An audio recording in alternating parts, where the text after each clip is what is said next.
Lullaby of birdland, that's what I always hear when you say. Never in my wordland could there be ways to reveal in a phrase how I feel.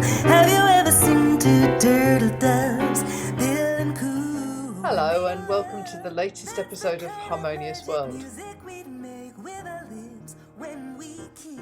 My name is Hilary Seabrook, and for this episode I am joined by pianist Kevin Toney. You can hear Kevin with his daughter Dominique on Lullaby of Birdland from Kevin's latest album, which is called An Evening with Kevin Toney and Friends.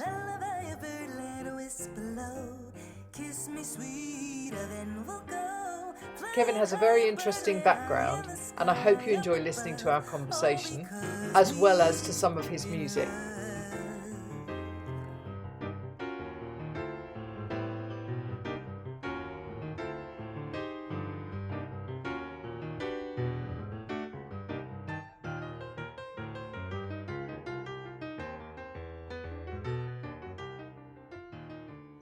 I am delighted to be joined on this episode of Harmonious World by pianist Kevin Toney. And some of you may not know the name, but he is involved in some of the biggest R&B tracks that anybody will have heard of. So Kevin, let's talk about this stuff that you're doing now, this latest album, An Evening with Kevin Toney and Friends, and it's going back to the jazz that you love, but Yes, you've also absolutely. got an amazing history. Yes, it's quite vast, and I'm really excited that I continue to evolve and create new paths. Yeah. When I first was introduced to this album, and I was like, I know the name, but I can't place it. And of course, you were in the Blackbirds. Yes, absolutely. I rose to prominence and fame with the Blackbirds group that was formed by the late great Donald Byrd, jazz legend, jazz trumpet legend, Absolutely. icon, being a student at Howard University back in, and that's 50 years ago, by the way, or actually 50 plus years. We came to school in 72. And by 73, the group had formed, essentially by that time with all students, and all students at Howard University with Donald Byrd. And we went on to create history and had a lot of hit records. We recorded separately from Donald Byrd. Donald Byrd and the Blackbirds was our performing name. We would perform together with Donald. And we would do his music. He'd do our music, but as a recording artist, we recorded separately. And Donald was our producer, and we had a lot of hit songs that I'm sure your listeners are aware of. "Do It Fluid" was our breakout song in 1973. Then we had the "Walking in Rhythm." Yeah. Juggernaut, which still remains very popular and one of the all-time top songs of that era, and probably just continuing on. So "Walking Rhythm," and then we had "Rock Creek Park." Yeah. Doing it after dark. Oh yeah, Rock Creek Park, which has been sampled by hundreds of artists. Oh, and that's such a great song, isn't it? It really is still one of my favorites. And off that album, we also had "Happy Music," which is another big hit, R&B pop hit. Moving on to our "Unfinished Business" album, that we look like Chicago gangsters on the front, and we got a Grammy nomination for Best Instrumental Track for my composition titled "Unfinished Business." And then moving on to really the last record that we made together with Donald, and the one I was on with them, was called "Action." And we had several songs from there that really went on to do well, even in across the board, across the world. "Dreaming About You." We had "Mysterious Vibes" and "Soft and Easy." I'm blessed to have had that exposure And I was one of the original founding members of the Blackbirds. So I was there from the beginning when we weren't the Blackbirds and we were just the Donald Byrd student band, or we played along with the Donald Byrd septet. And and this kind of brings me full circle to my new album, in respects that when I first came to Howard, Donald was playing a combination of his late 60s, very early 70s, fusion jazz, and still playing jazz standards. He was still playing jazz on his concerts and on his gigs. And the band consisted of me and Barney Perry, who was the other student at the time. The two of us came and we joined Bird's band. And we had Billy Harper, the tenor saxophonist, the jazz saxophonist. He's still living with us. He was playing tenor sax. We had Stanley Cowell on piano. I was doing electric piano, the great Stanley Cowell. We had Joe Chambers on drums. We had David Williams on bass. So these were New York established jazz people. So I was doing jazz. You're coming up in Detroit, to take you back to that. I'm from Detroit, Michigan. Happens to be the same city Donald Byrd was from, and many other, the Jones brothers, Thad Jones, Hank Jones, and so many more, Barry Harris. So before I came to Howard, I was swinging playing jazz. I mean, that was my background. I was playing Coltrane, Giant Steps, you name it. That was the music that I was into. Even coming from Detroit, being Motown, I played in dance bands and stuff, but my heart was always into mainstream jazz. So I come to Howard, and here's a funny story, Hillary. And this kicks us in, when we come to Howard, and I'm playing in Donald's band. It's great, because I get to play both jazz and some of his other fusion jazz. There comes a point where I think Stevie Wonder came to Crampton Auditorium, which is the Howard University's auditorium. He came to do a concert, and Donald was there, and and I went over there, and we saw the show. And then I remember Donald talking to me shortly afterwards. He said, "Hey, Kevin, you know what? I'm about to form a band, with the students, and we're going to be doing R&B and funk, And look, I want you to start listening to Billy Preston. I want you to start listening to Stevie Wonder, and Earth, Wind and Fire." And I said, "Wait a minute." I said, I think I may have said this to Bird, to myself. I said, "Hey, I didn't come here to study that. I came here to play jazz. What is this?"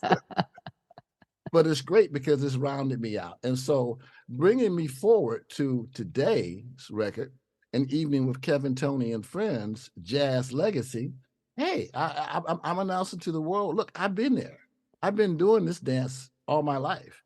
And being part of the Blackbirds and the other things that I've done since have all been a musical journey to bring me back to my home base, that I love. And hey, I want to say hello to folks, and I want to say, hey, you know what? I love this music. I love this jazz legacy, and I'm right where I'm supposed to be at in this moment. Yeah, and honestly, I really love this album because, like you say, it's going back to some of the, Lush Life and Lullaby of Birdland and In a Sentimental Mood. These are proper jazz standards, and absolutely, you've done great versions of these tracks.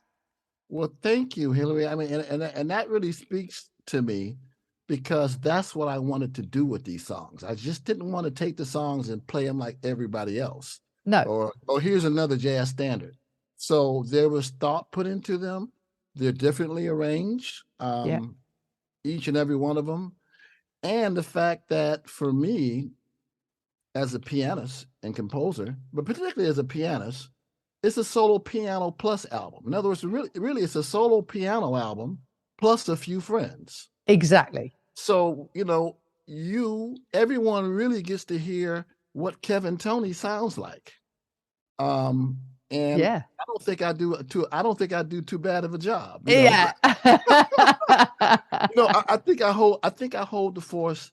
I know that I hold the interest. There's enough variety there. And like you said, look, we also got to mention Fats Waller. I got a Fats Waller song, Yeah, that's true. The Great Stride Master. And so the range of music really covers 100 years plus. So that's legacy, the legacy of those great pioneering musicians and composers you talked about, like with Lush Life, Billy Strayhorn, Yeah. In a Sentimental Mood with Duke Ellington, Lullaby Birdland with George Shearing, the great pianist. And then, of course, we got Fats Waller. So I'm really talking about range of songs and styles, but within my own voice. And then if you add on to that, which we'll talk about, I'm sure you talk about, that's the jazz legacy. But the other part of the jazz legacy is that I'm performing my own music too. I'm performing two of my pieces. That's my Yeah. legacy as a composer, which are, those songs represent the contemporary Kevin Toney. I'm performing two songs of my daughter. And the fact that my daughter is on this album as one of my friends is part of our jazz family legacy. Right. Yeah. Yeah. So it's got everything, isn't it? So tell me about working with your daughter. How was that? It's a treat that you can't beat. It's a treat you can't beat. I've been so fortunate, blessed, honored, tickled Yeah. to have been working with her. Really, when she graduated from NYU, New York University, in 2009, she came back home and she told me she wanted to sing and and really go into that. And so I had some opportunities for her. So we started performing. We've been performing together since 2009. And so I would have her come on my gig. She'd be my vocalist. And then we started to work on an album of hers in 2012. It was released in 2014, her debut record called um, A Love Like Ours. So we were collaborating on that. I would have her collaborate on, again, in performance with my shows, or if I was doing the Blackbird shows or my Donald Byrd tribute show, which I have, she'd be in there not only singing and doing the lead vocal and the group vocals, but she'd also be playing keyboards. So she's quite a keyboardist too, a musician. So I could throw her the keyboard parts in.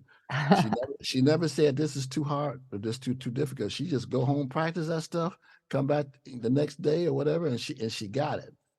So it's been a nice long journey, Hillary, into the fact that this album, one of the reasons why I wanted to record this album was to document our history, our chemistry, and what we were doing at the time I recorded this record, because we had done concerts like this. And so the concert actually started out to be, it was going to be actually Kevin Toney, Dominic Toney and Kevin Toney. But as and that's how I built it when we did the performance down in San Diego. But as we got into the production of it and figuring out the songs that worked, my creative executive producer, I'll call him that, Dr. Don Mizell, Grammy winning producer, and just one of my thought partners and concepts came up and said, you know what, this is really more of a Kevin Toney and Friends album. Even though your daughter's on, 3 songs, this is not quite that album yet. But that's still going to come. So I'm saying all that to say that that was part of the journey doing the album. I wanted people to see and hear. So by the way, this is a video component of this concert too. So the video right now is on YouTube and it's also on my website. So people can come up right now. The whole concert is there. I've also got an EPK up there. I've got a blog talk with Don Mizell. So there's content to this album besides the audio. Hearing the music is one thing, and you can hear that we're having fun, but you can also see that we have it. And I'll just add one more point to it too, is that it's a relationship that still continues today. Just this past week, I had a performance where I debuted the album for a conference, for a gala conference. It was private, but it was still a great opportunity to bring in and just play this music. I didn't have no band, just piano, saxophone, and voice. That was the band. That was the ensemble. We just did a performance. I'm working on co-producing and arranging her new record right now. So she was just over here yesterday in my studio. You know what? I don't know how long this relationship will go. At one point, she'll find some other musicians, or she'll segue into something else that'll be all good. But all I can say is thank you. Yeah. Yeah. I mean, it's great, isn't it? Thanks for the time. I mean, who gets to do that? Yeah. Or on an elongated period. So you're talking about this has been going on for about 14 years now. Wow, that's amazing. That's so good. That's such a great to have a relationship with your daughter, but then to also have a musical relationship, because that's just that's such a blessing, isn't it? It is. You can't beat it. So no. And this album is really it's a lot about her and I, Right. what we do on shows and stuff. And so yeah, so Dominique Toney, my daughter, she is really showing up and showing out, and I think she's in great form, and it really puts another layer of her musicality and what she can do as an artist. Yeah, absolutely. Yes. And I think there's something in there about the, you're talking about legacy, but you're also talking about it. This is new music today. This is not just about the history. Absolutely. And so, the legacy is it's also passing on the fact that she's hanging with her dad, her pops, on my dad's legacy, on that right, that she's accepted that. Yeah. And she's totally immersed, even though she never lived that, but she's doing that. And I've embraced her music. We're doing her music. I'm adding my legacy experience to her youth. So the legacy will be ongoing through Dominique. And so I'm excited about that the Toney jazz legacy will be continued. Excellent. That's so good. That is brilliant. Honestly, it's such a pleasure to talk to you, Kevin. It really is. Well, thank you. It's a joy to talk to you. I mean, not only does it, not only are my friends Dominique, but I also have a very special friend named Kamal Kenyatta, who plays soprano saxophone on one of the songs written by Dominique. I have to get the album. I have to get the Hang on. Love is on Your Side. That's the name of the cut. Love is on my side. Yeah, Love is on My Side. And Kamal and I, we know each other from back in the 11th grade in Detroit, Michigan. So we've been longtime friends. And a short story about Kamal is that when we met, I remember the first summer we had away from high school, we would hang out, and it got to be to the point that we would spend the night over each other's house or for a weekend, doing nothing but practicing 12 hours a day, listening to Coltrane, Miles Davis. And we said, and then when we go to bed at night, we'd be sleeping in headphones and listening and say, when I wake, I'm going to get this stuff because I'm going to listen to this all night, putting me to sleep. When I wake up, we go right on the piano and on the saxophone, and we play and do that. We drove our parents crazy, but that's how we got to be really close friends. And when we came back to school that next semester, everybody was saying, wow, what happened to these cats? How did they get that good? These cats are bad, So, whatever that is, but it was a great transformation that people saw. And so anyway, that's the kind of friend I had, and I've known him throughout the years. Kamal currently is known as being the producer on singer Gregory Porter. I know you guys know about. He's the producer. We love Gregory Porter over here. So now seems a great time to play for you an extract from Love Isn't on My Side.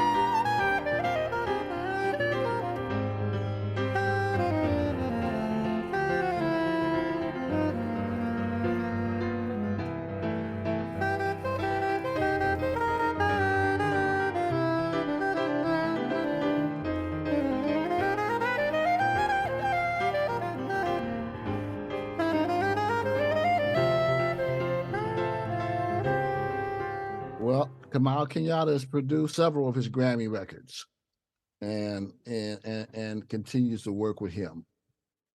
So then I also had Azar Lawrence, tenor saxophonist. He joined me on a piece called "In a Sentimental Mood." Azar and I have known each other, casually since he was with McCoy Tyner in the early '70s. I was with the Blackbirds, but we never really didn't connect till later, maybe 5 years ago. And I would have him come. I remember inviting him to come to my men's ministry outreach that I led at this church. I'm leading a men's ministry now at a different church, a new church, but he would come because what I had was a mixture of really the word, scripture, and music. I would bring in musical artists, one as an attraction to bring people in, kind of like as an appetizer. And then we give them the the main course, whatever the scriptural teachings, but the scriptural teachings from a practical point of view. We brought people in for finances. What does the word have to say about finances? What does it have to say about marriage? What does it have to say about being friends? What does it have to say about being a mentor? So we tried to bring that in, and we'd bring in, people. And so anyway, I had Azar come. And so he did that for me a few times. And I had him join me on one of the Donald Byrd acoustic and electric sessions. And that's a tribute that I have to Donald Byrd. And it's a band that the first half of the concert is an acoustic set. It's just piano, bass, drums, trumpet, and saxophone. And we do nothing but the 50s and 60s straight ahead Donald Byrd stuff, because Donald Byrd, before he was doing the pop stuff and the R&B, the stuff that really made him really famous, he was a bona fide jazz player. And so the second half we would do the his hits like Street Lady, Change Makes You Want to Hustle, all those 70s hits that were monster songs, changed the landscape of really jazz, and brought in what was known as jazz R&B, soul jazz.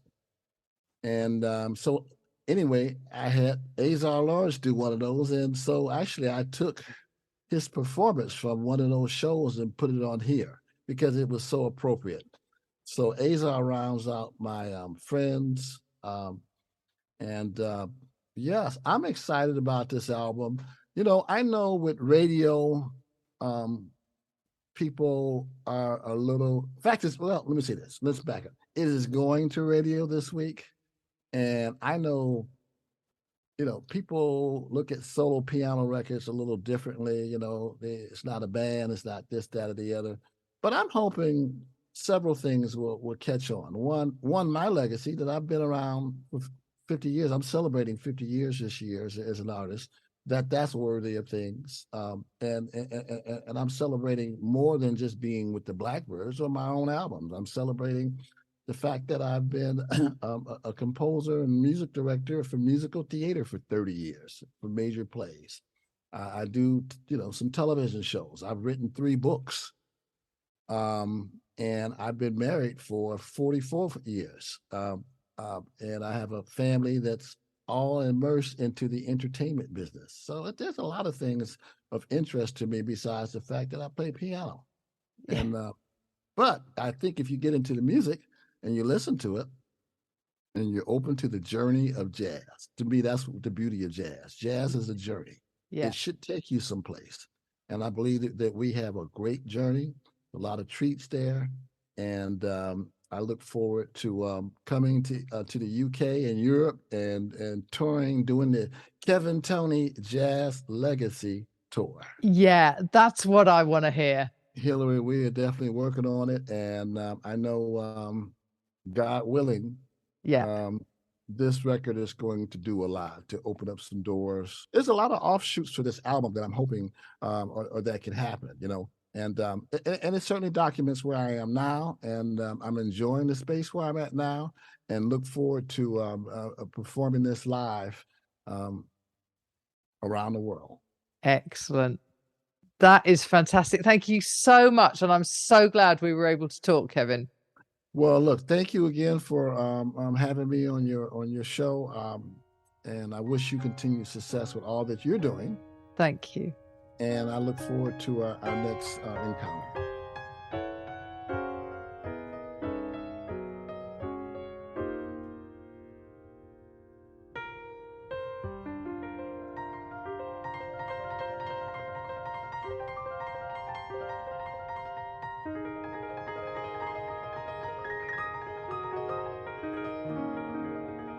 I hope you enjoyed my conversation with Kevin Toney.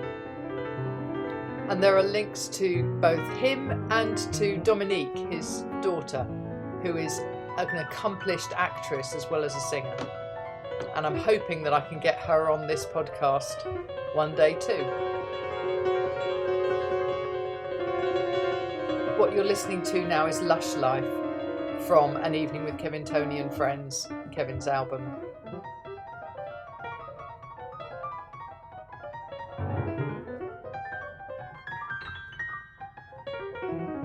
Thank you for joining me once more on Harmonious World, and please do enjoy listening to a little more of the piano of Kevin Toney.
Thank you for listening to the latest episode of Harmonious World. My name is Hilary Seabrook, and it's a great delight to bring this series of discussions with musicians and composers and writers and all sorts of people to you. Obviously, there's no point in having a podcast if people aren't listening, and I'm very grateful to my listeners for doing so. Thanks also to Joe English for composing and performing this new theme tune. So wherever you get your podcast, you can leave a review. You can share this with your friends and family, either as a link or on social media and that sort of thing. I'd be really grateful for that. Don't forget that you can subscribe now. There's a link wherever you get your podcasts. So have a great week, and please remember why I started this, which is just to try and make the world a little more harmonious. Thanks for listening to Harmonious World.